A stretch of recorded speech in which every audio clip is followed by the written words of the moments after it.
What is the most biggest mystery in demon slayer? क्या वो demon king Muzan है या नेज़्को? आई नो ये सुनने में मिस्ट्री नहीं लग रहे, बट आई एम श्योर कि अगर वीडियो को एंड तक देखोगे तो तुम्हें पता चल जाएगा। तो आज की ये वीडियो सिर्फ और सिर्फ होने वाली है डीमन स्लेयर्स की मिस्ट्रीज पर। Now let's start the video. लेकिन उससे पहले मेरे एक क्वेश्चन का आंसर करो जिसे तुम मिस्ट्री भी कह सकते हो, एंड वो क्वेश्चन ये है कि क्या ह्यूमंस बगैर विल के डीमन बन सकते हैं या नहीं। आई मीन अगर कोई डीमन आ जाए जैसे अपर मून 1 और वो तुम्हें बोले कि चलो भाई डीमन बन जाओ, लेकिन तुम डीमन बनने से मना कर देते हो। तुम्हारे मना करने के बावजूद भी अगर अपर मून 1 तुम्हारी बॉडी में अपना ब्लड इंजेक्ट कर देता है तो तुम डीमन बन जाओगे। इसका मतलब कि ये डीमन पे डिपेंड करता है, ना कि ह्यूमंस की विल पर। तो मुगेन ट्रेन में रेंगोकू डीमन क्यों नहीं बना जबकि आकाज़ा ये कर सकता था? अगर आकाज़ा को ये बंदा डीमन की फॉर्म में चाहिए था तो जस्ट उसे मरने के लिए क्यों छोड़ दिया? उसे डीमन क्यों नहीं बनाया? अब तुम सभी कहते हो कि Akaza was just playing with Rengoku, तो फाइट के दरमियान में वो उसे डीमन बना सकता था, लेकिन उसने नहीं बनाया। अब ये क्वेश्चन मेरे दिमाग में कब से चल रहा था, बट मैंने सोचा किसी सूटेबल वीडियो में डालूंगा, और अब ये लो। नाउ अब बढ़ते हैं डीमन स्लेयर की सेकंड मिस्ट्री पे। और हाँ, एक चीज तो बताने भूल गया, इस वीडियो में मैं अनसॉल्व्ड और सॉल्व मिस्ट्री दोनों को मेंशन करूंगा। सेकंड मिस्ट्री सारी की सारी ब्लू स्पाइडर लिली के अराउंड घूमती है, क्योंकि ऑफ कोर्स इसका बहुत ज्यादा इंपॉर्टेंट रोल है इस सीरीज में। फैंस ये क्वेश्चन कर रहे थे कि अगर ब्लू स्पाइडर लिली डीमंस को स्पेशली मुजान को ठीक करने में काम आ सकती है तो उसने उसको सिर्फ जापान में ही क्यों सर्च किया? मतलब वो पूरा वर्ल्ड छान सकता था, सिर्फ जापान तक ही क्यों रहा? तो इसका आंसर ये है कि मुजान जापान से बाहर इसलिए नहीं गया क्योंकि ब्लू स्पाइडर लिली थे ही जापान में। ऐसा रिसर्च में है, मैं नहीं कहता, क्योंकि ये बात अभी कंफर्म नहीं है कि ये फ्लावर्स जापान से बाहर होते हैं या नहीं। लेकिन एक और रीजन जरूर बता सकता हूँ कि आखिर मुजान 1000 साल तक जापान में ही क्यों रहा। तो वो इसलिए क्योंकि उस वक्त ट्रेवलिंग की टेक्नोलॉजी कुछ खास थी नहीं। इसका अंदाजा तुम सीजन 1 के एपिसोड 7 में लगा सकते हो कि इस वक्त भी तांजिरो के टाइम पे भी कुछ चीजें ही इंट्रोड्यूस हुई थी, जैसे ये ट्रेन और ये। तो पीछे मुजान के टाइम पे ऐसा कोई सिस्टम होता नहीं था जिससे मुजान ट्रेवल कर सकता। लेकिन इस फ्लावर के बारे में ऑथर ने ऑलरेडी इन्फॉर्मेशन दे रखी है कि ये साल में 2 या 3 बार ब्लूम करता है, वो भी डे लाइट में। तो इसलिए मुजान अब तक इसको हासिल नहीं कर सका। Third mystery, demon slayers earn कितना करते हैं एंड कैसे करते हैं? इसी के साथ हाशिराज को वो कितना पे करते हैं और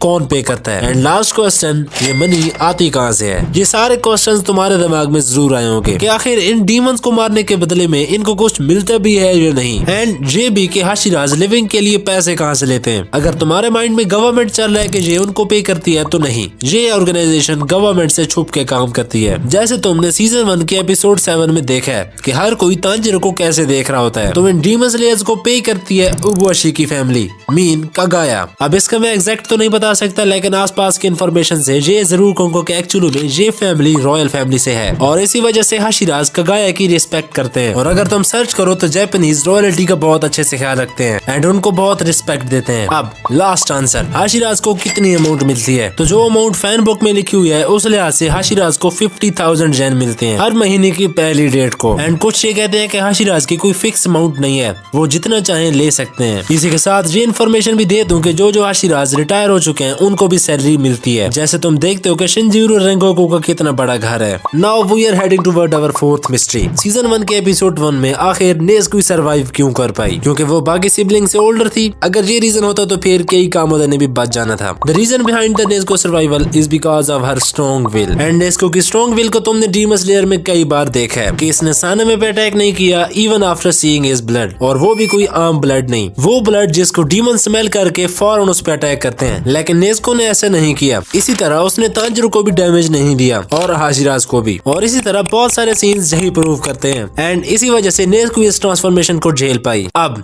फिफ्थ मिस्ट्री, जो कि अगेन नेज़्को से रिलेटेड है, और वो ये है कि आखिर नेज़्को ने इंसान को कंकर क्यों किया? सॉरी, तुम ऐसे बोल सकते हो कि नेज़्को ने इंसान को कंकर कैसे किया? इसलिए क्योंकि वो सन ब्रीथिंग से रिलेट करती है। हाँ, ये रीजन भी है। जैसे सन ब्रीथर तांजिरो ने सन को कंकर किया था। लेकिन इसके साथ दूसरा रीजन भी बता दूं जो कि मुझे सर्च करते हुए मिला है, एंड वो ये है कि कई कामोदों को पता था कि ब्लू स्पाइडर लिली कहाँ उगते हैं, और दूसरा इस बात का सिर्फ तांजिरो को पता था। लेकिन सर्चिंग में मुझे ये पता चला है कि तांजिरो की माँ एक सूप बनाया करती थी जिसमें वो ब्लू स्पाइडर लिली को ऐड करती थी, एंड वो सूप नेज़्को ने भी पिया हुआ है, तो इसलिए वो सन को कंकर कर सकी। सिक्स्थ मिस्ट्री, जिन ने भी डीमन स्लेयर देखना स्टार्ट किया था वो ये जरूर बोलते हैं कि आखिर तांजिरो और तांजिरो का स्क्वाड हाशिरा कब बनेंगे, क्योंकि हर कोई तांजिरो और तांजिरो के स्क्वाड को हाशिरा के रैंक पे देखना चाहते हैं। लेकिन इस होल सीरीज में ये सारे हाशिरा डिक्लेयर नहीं किए गए, और और ना ही इस रैंक पे आए हैं। और अगर ओवरऑल देखा जाए तो ये सारे हाशिराज के इक्वल तो पहुंच चुके हैं, लेकिन हाशिराज बन नहीं सके, क्योंकि at the end of series जब मुजान किंग ऑफ डीमन मारा गया तो उसके साथ सारे डीमन भी मारे गए। चाहे अगर हाशिराज की सीट्स खाली है, लेकिन फिर भी ये हाशिरा नहीं बन सकते, क्योंकि जब डीमन ही नहीं होंगे तो डीमन स्लेयर कॉर्प क्यों होगी। और जो ऑफिशियली कंफर्म है कि after the death of Muzan सारे डीमंस खत्म हो जाएंगे। इसी वजह से इस ऑर्गेनाइजेशन को भी डिसबैंड कर दिया। नेक्स्ट मिस्ट्री, आखिर गिंजे के पास ये एबिलिटी आई कहां से कि वो डीमन को खा सकता है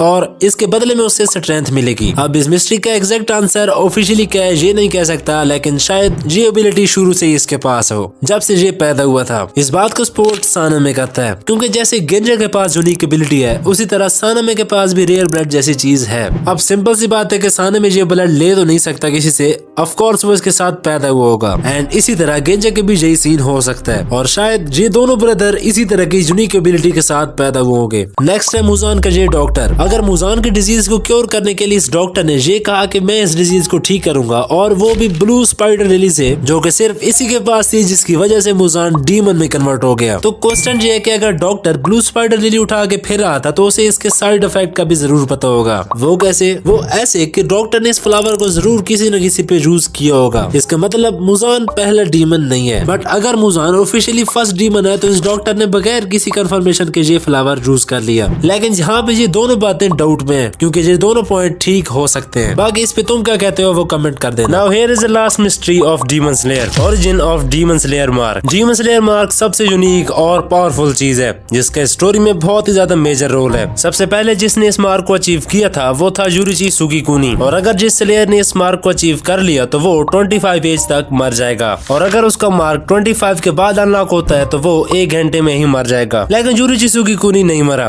और वो क्यों? जो कि एक बहुत बड़ा क्वेश्चन है। तो इसका आंसर ये है कि यूरिची इस मार्क के साथ बॉर्न हुआ था, with the abilities of transparent world and see through world. इसलिए उसकी बॉडी ने इस चीज को अडॉप्ट कर लिया था, जबकि बाकी स्लेयर्स की बॉडी इस टेम्परेचर और हार्ट बीट को कंट्रोल नहीं कर सकती थी। लेकिन यूरिची इस चीज को झेल सकता था, इसलिए वो बाकी स्लेयर्स से बहुत ज्यादा जिंदा रहा। And now this is the end. और मुझे पता है कि और भी बहुत सारी मिस्ट्रीज रहती हैं जो कि मुझे एक्सप्लेन करनी चाहिए, लेकिन वो मैं किसी और वीडियो में करूंगा।